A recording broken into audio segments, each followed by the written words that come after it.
Welcome back once again to IGN's Unlocked post show for the Xbox Game Showcase. The big event has come and gone. We are all very, very happy about it. In fact, really, when you kind of go back, we've been piecing through everything we just saw. And guys, we have I think a pretty good idea of what the launch lineup for the Series X is now. There are no doubt going to be some things added from here on out, but I'm going to just run you through the list, and then I want to get your reactions. So Halo Infinite, of course, the big one. That's the first launch title we ever knew of. And then the medium, Scorn, I know from Miranda's favorite genre, spooky, scary. Tetris Effect Connected, that was one of the new announcements today. It's Tetris Effect is on other platforms, but this version is new and exclusive to Xbox, and it is and by the way, I'm saying they're all holiday 2020 titles. Let's just go ahead and call them launch titles because they pretty well are. And then Gears Tactics will be coming to Series X. It's been out on PC since the end of April, but it will be a new game for console players. Miranda and I have both played a bunch of that. Assassin's Creed Valhalla, we know about that one. Watch Dogs Legion, the Ubisoft 1-2 combo there.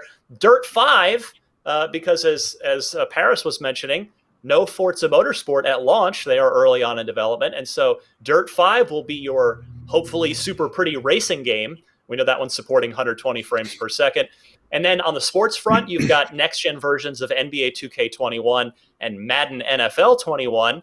And then Outriders from Square, they had said holiday as well. And then Observer System Redux and The Ascent, which we saw back at the May event. That's that sort of Judge Dredd meets Diablo action RPG. Mm-hmm. And then plus, that doesn't even include the updates that Matt Booty was talking about at the end of the show, the Series X optimizations to some of the older stuff like Forza Horizon 4 and Gears 5. So, Miranda, how are you feeling about this launch lineup this holiday? You know, I actually really like the variety that we have here. We have like a lot of good things in between our Halo, because I know all of us are just going to prioritize Halo first. So we're going to play Halo. They can bounce between Tetris Effect to play for some multiplayer stuff. And then if for everyone who didn't get to play Gears Tactics yet, that's a great thing. Score in a medium. No thanks. Big pass. Gonna just say, oh, wow, those exist. Not for me. I also like Yakuza Like a Dragon's gonna be on there as well. I'm very, very excited for that. Oh, yes, thank you. I left that off. Yeah, that's one that I'm super excited for because it's just so tonally different. Like, those games are so funny and just so varied in their gameplay, and I think that's going to be an excellent one as well. And of course, then you have the big open worlds like Assassin's Creed Valhalla and then Watch Dogs Legion. So you're going to have I mean, like, there's a lot there, and that's just so much to, I guess, like, ingest. And I'm very excited for this, and of course, so much Game Pass.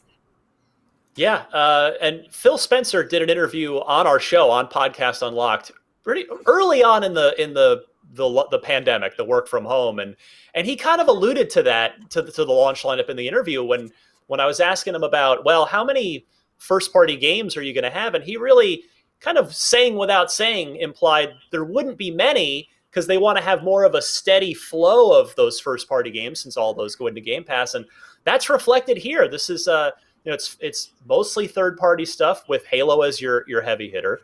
Brandon, Tyrell, how do you feel about this launch lineup as we have sketched it out here?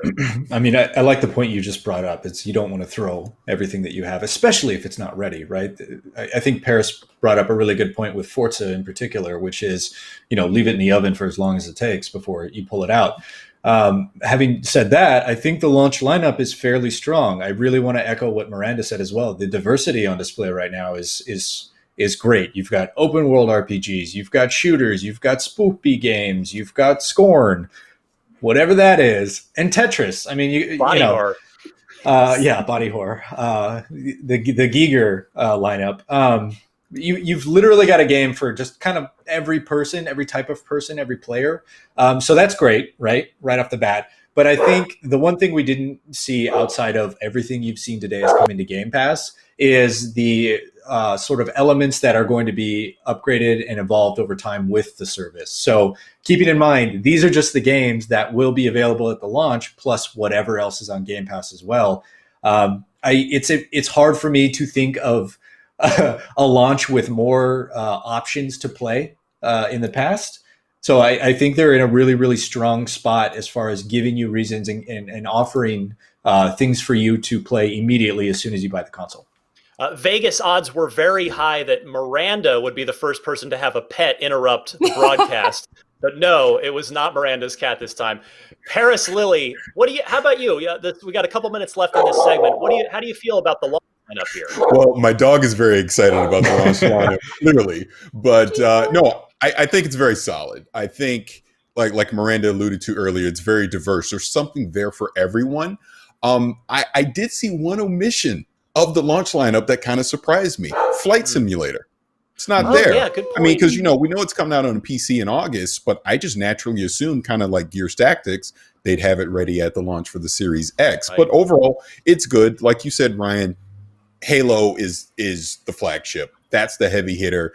That's what's going to bring everyone to the Xbox at launch, for the Series X to be able to play. So overall, it's good, though. If you go back through the history of launch lineups, this is a pretty solid one. I think they did a good job.